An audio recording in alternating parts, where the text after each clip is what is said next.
की जवाबदारी के अनुसार जनता के लाभ के कारण से देश का हित, और इसलिए हमने उसमें मोदी सरकार में सीमा सुरक्षा को लेकर अर्थव्यवस्था मजबूत हो और टेक्नोलॉजी को जन जन तक पहुंचाने के लिए ये सरकार ने काम किया। यहाँ पर इस हमले के कार्रवाई उसमें तमाम प्रकार के हमले की कार्रवाई हम घुसकर मारकर करने की कार्रवाई को अवगत कराते हैं।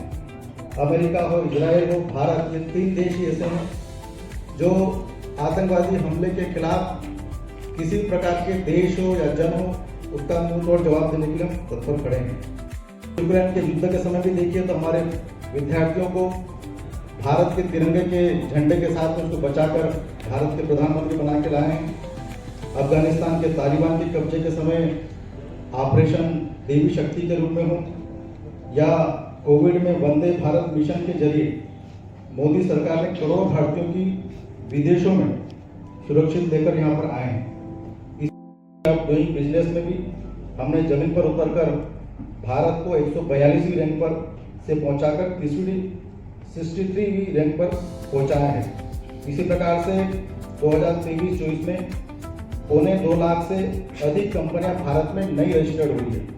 पहले हम विदेशों की कंपनी पर आश्रित होते थे, आज हम स्वदेशी कंपनी पर आश्रित हो गए। इसी प्रकार से मध्यम वर्ग के जीवन को आसान बनाने के लिए भाजपा ने अपनी नई कर व्यवस्था लागू करी है। एक देश एक कर, इसके आधार पर आज भारत में 12.75 लाख तक की आय पर टैक्स के छूट के भी प्रावधान हम सब ने किए हैं। सबसे लंबा ब्रिज, चुनाव ब्रिज, जिसका आदरणीय प्रधानमंत्री जी ने लोकार्पण किया है, और ये विश्व का सबसे ऊंचा रेलवे ब्रिज बना है। और ये ब्रिज की कल्पना हम सिर्फ सपने में देखते थे, परंतु ये भी सपना देश के प्रधानमंत्री जी ने पूरा किया है। महाराष्ट्र की बहुत सारी योजनाएं संकल्प पत्र में निश्चित था कि ये गरीब कल्याण की योजना, इसमें कच्चे मकान कैसे पक्के हो, इसने पिछले 2014 से लेकर 2024 तक 4 करोड़ हमने प्रधानमंत्री आवास दिए हैं, और आने वाले समय में 3 करोड़ नए प्रधानमंत्री आवास हम लोग देने वाले हैं। 1000 करोड़ से 112 सिंचाई परियोजना शुरू की है। इसी के साथ में किसानों के जीवन को आसान करने के लिए उनको आर्थिक रूप से सशक्त करना, और 11 वर्ष में उनको फसल के उत्पादन में सुधार के लिए भी विभिन्न प्रकार की हमने मुद्रा स्वास्थ्य कार्ड योजना के माध्यम से शुरू किया है। 25 करोड़ मुद्रा कार्ड हमने किसानों के बनाए हैं। इसके साथ मोदी सरकार ने 500 GB non fossil fuel based energy क्षमता प्राप्त करने के लक्ष्य को बढ़े हैं।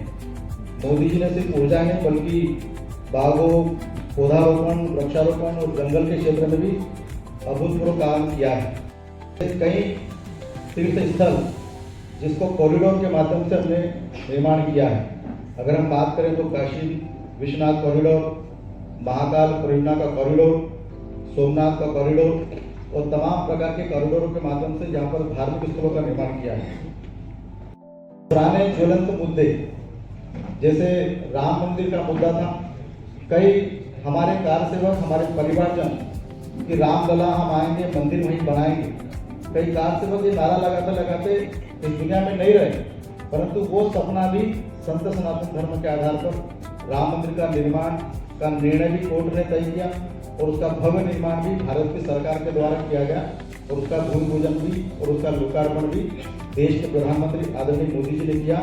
और इसी लाखों हमारे राम भक्तों का जो सपना था वो भी इसी मोदी जी की सरकार में वो साकार हुआ है।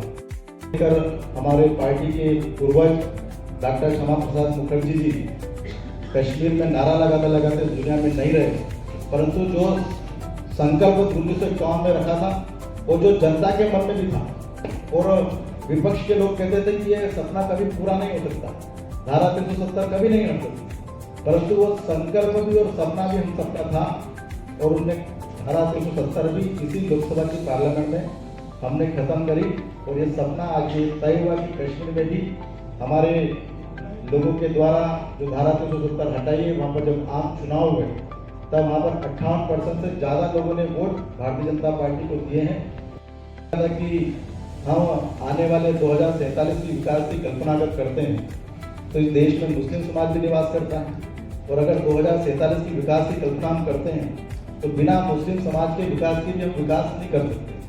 इसलिए हमको उनके पक्ष की नीतियां भी बनाना पड़ेगी और इसलिए उन्होंने मुस्लिम बहनों के पक्ष की नीति बनाई और 3 तलाक जैसे निर्णय किसी प्रकार के मुस्लिम बहनों के न्यायपूर्ण बने, वो निर्णय भी देश के प्रधानमंत्री आदरणीय मोदी जी ने करा है। ये सोच देश के प्रधानमंत्री जी का कि गरीब कल्याण के लिए भी उसमें किसी भी समाज की कल्पना होगी, वो सबके विकास की बात करें भी देश के प्रधानमंत्री आदरणीय मोदी जी ने लिया। और आप सबने देखा है कि पूरे देश भर की 50% आबादी बहनों ने मोदी जी के इस निर्णय की सराहना करी। यह निर्णय भी आदरणीय मोदी जी के इसी कार्यकाल में तय हुआ है। इसी प्रकार से लखपति दीदी बनाने का जो लक्ष्य तय किया गया है, उसके तहत मुद्रा योजना में 35.38 करोड़ महिलाओं को 14.72 लाख करोड़ का ऋण दिया गया है। आज हमारी बहनें कैसे आत्मनिर्भर बने, उसके लिए समूह बनाकर और उनको कैसे आत्मनिर्भर बनाना, और उसके लिए ये पहल हमारी सरकार कर रही है। मातृवंदन योजना के तहत 3.98 करोड़ गर्भवती व स्तनपान करने वाली माताओं के लिए 18,000 करोड़ से भी ज़्यादा का ऋण वितरण किया गया है। महिला पायलट है, पूरी दुनिया में जो पायलटों में अगर महिलाओं की बात करें तो भारत जैसा देश है जहाँ पर महिला पायलट सबसे ज़्यादा है, और इसे इसी सिस्टम में करीब आधी ग्रेजुएट महिलाओं ने इस पर काम किया है। भारत की सरकार ने जारी किए हैं, जिसमें से 9 करोड़ से अधिक अस्पतालों में 1.3 लाख करोड़ रुपए से ज़्यादा मुफ्त इलाज भी इसी आयुष्मान कार्ड के माध्यम से किया गया है। सरकार ने रिस्पॉन्सिबल, अकाउंटेबल और ट्रांसपेरेंट, करप्शन फ्री ये गवर्नमेंट है। ये रिफॉर्म और ट्रांसफॉर्म के आधार पर चरितार्थ करने वाली सरकार ने काम करना शुरू किया। मोदी जी के 11 साल बेमिसाल हैं, अस्मरणीय हैं। मुझे लगता है कि देश की जनता के लिए बहुत विशेष पर्व है, अवसर है, और इसके आधार पर मोदी जी की सरकार काम कर रही है। और इसलिए हमने प्रेस कॉन्फ्रेंस के माध्यम से जनता को अवगत कराने का प्रयास किया है कि जो जनता ने जो सरकार बनाई है वो जनता के हित में काम कर रही है। विकसित भारत की श्रेणी में ये देश काम कर रही है। 2047 में विकसित भारत बनेगा।